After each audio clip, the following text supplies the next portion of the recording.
Lots of cement, lots of people, lots of snow, not a lot of farms. Some studies say up to 40% of our carbon footprint in the U.S. comes from food sources. So it's the raw materials that it takes to produce that food, the transport of that food, and the packaging of the food.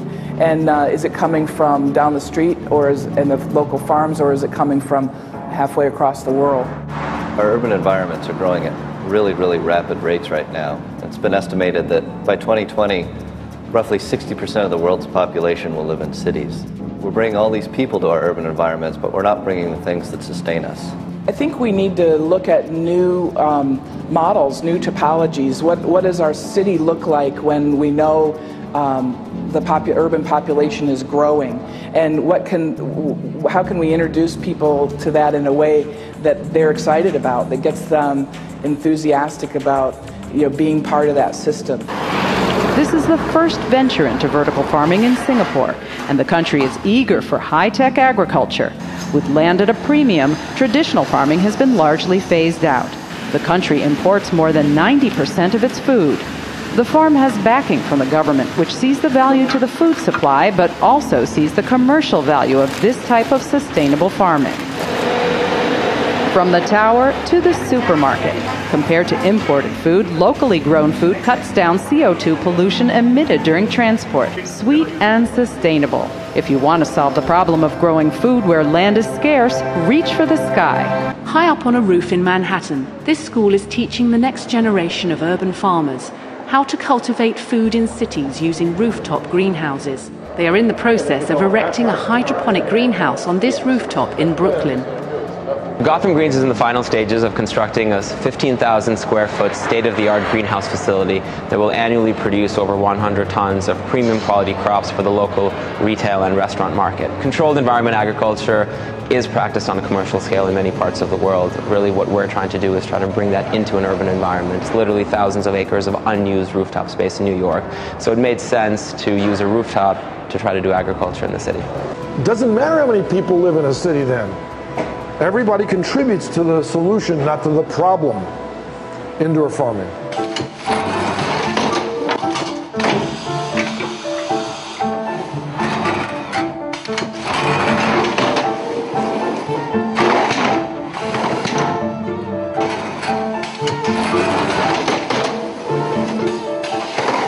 One of the most advanced hydroponic greenhouses in the world is located in Belgium. Plants receive all the nutrients they need without the need for soil. The plants are growing in a bath of water.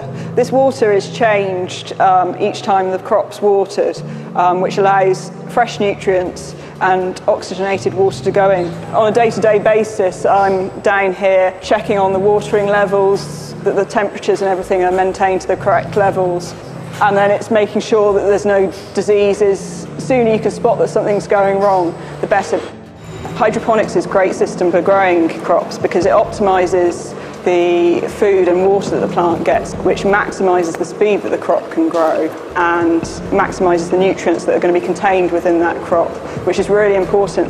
At the heart of this system is a water wheel, an ancient idea adapted to modern use.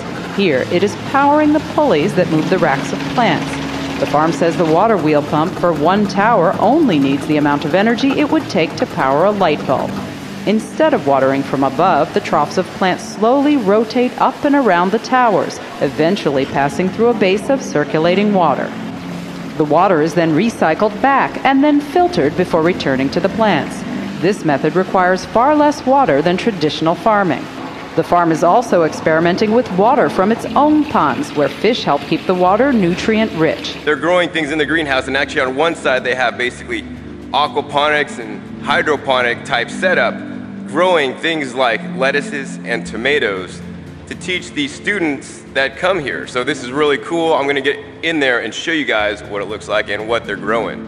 Aquaponics is the use of fish water to grow plants.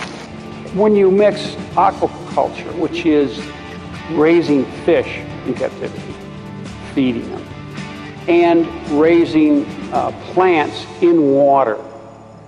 And what we've done is we've combined the hydroponic component with the aquaculture component. So we raise the fish, use the fish waste to fertilize the plants. So at present time, they're using some kind of like koi fish and goldfish in here instead of tilapia, because in California, tilapia, you can't use tilapia because it could be invasive if it escapes. And you need actually permit from the Department of Fish and Game, which is kind of crazy if you ask me. This is like a professional, commercial quality system that they're teaching to the students. So this one here, this big tank is a clarifier, removes solid wastes. This one over here is called the mineralization tank. So what this does, it takes out all the extra crap in the poop. So they don't have all that stuff like clogging everything up. This is the degassing. So it takes out some of the extra oxygen, I believe. And then they have like a pH tester here that keeps the pH monitored. And these are the fish tanks over in this area here. And you can see some of the fish inside here. This line is from the fish tank. It continuously feeds the fish tank and then it dumps back here. The pond pump is in this sump. So it takes the high nutrient fish water and pumps that into each grow bed. Here we are at the Manhattan School for Children, and this food is actually moving from this greenhouse 2 floors down to the classrooms where it's being consumed by the students who grew it. What could be more direct than a food supply that's linked to your actual educational experience? The stacking system is wonderful, a way to save space. You can arrange these down the entire length of a room. This looks like a much better system for human food, plant harvest, and this whole thing rotates. You've got yourself a farm. This is Singapore's farm of the future. Instead of taking up large tracts of land, these plants will grow to maturity in troughs like this, stacked on aluminum towers. It's called vertical farming. Vertical farms, many stories high, situated in the heart of the planet's urban centres. Rooftop farming is made possible by a technique known as hydroponics, growing crops without the need for soil. And it's an NFT system. The system uses a nutrient film technique, so it's a tiny layer of water that runs through PVC tubes. NFT, basically hydroponic system that they're flowing the nutrients through. It's basically circulating the nutrients on a continual basis so they don't get rid of it.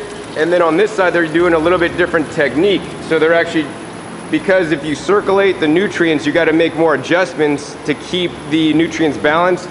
On this side, they're basically mixing up the nutrient solution with actually a supercomputer or some kind of computer that mixes it up so that you don't have to. And this is the system that monitors the pH and the temperature and the EC. The hydroponics class here every spring that I would encourage you to take if you are in the area, because you're going to learn a lot of stuff. And I'm really glad that they have a class like this to teach people to go into business for themselves so that they could start growing and producing food. But also if you're just growing food for your home, you could take the class and learn all the skills you need to be able to grow food. So definitely really cool. So I actually use them on site to the culinary department and cafeteria on campus. So that's really cool. And it looks like these guys are growing really great. You can see them. And let's pull up this. This is just a styrofoam basically, and you can see all the roots hanging right down. So I think aquaponics, definitely one of the ways of the future, using resources to create more food. The amazing thing about this system is one person basically does all the work, or actually one student is doing all the work on all these plants.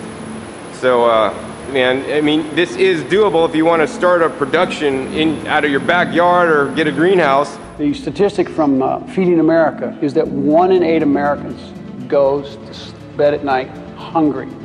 That's the United States. That's an astonishing figure. Portable farms may be able to impact the hunger dilemmas facing much of the world, including the U.S. The largest unit, the 100 by 100 foot unit, is 10,000 square feet, produces enough lettuce to produce 400 side salads a day. And you can serve 500 4-ounce fillets every 2 weeks. And these things are incredibly productive. Check it out. Here's an aquaponics system that they're just starting to build. So that's really cool. I could show you guys this. This is basically just like a 2x4s construction. some 2x4s with a nice 4x8 sheet on the ground. And then basically it's just made out of some PT or pressure treated lumber. And what they do simply with this is that they basically line it with like a pond liner type material. And that's basically where they fill it with water so that they can grow this amazing lettuce. So it's really simple construction. You don't need a lot of tubs. You could just pretty much do it really simply like this. It looks like it's holding water quite well. So right here in this little basically 4x8 flat, they have 72 heads of lettuce. And let's back up a little bit so I can show you what it looks like. I mean, this is just outside. They have a PVC framing that goes up and over the top, and each frame basically has 2 4x8 beds, and you can see the water tanks behind it with the aquaponics going on. And they're growing lots of lettuce in just such a small space. So even if you dedicate a small space like this in your backyard, and you don't need a greenhouse. The reason why urban agriculture is so inviting and is so essential to the future of the survival of the human species is that we choose to live everywhere. There's clearly a tremendous interest in urban farming these days. People in cities, certainly in New York City, are very passionate about this subject, and I think this is not something that is going to go away. As people become more and more urbanized and cities become denser. As long as the farm can get a source of light and keep from freezing, portable farms can go anywhere. In fact, it comes from a window in my apartment. This is my window farm.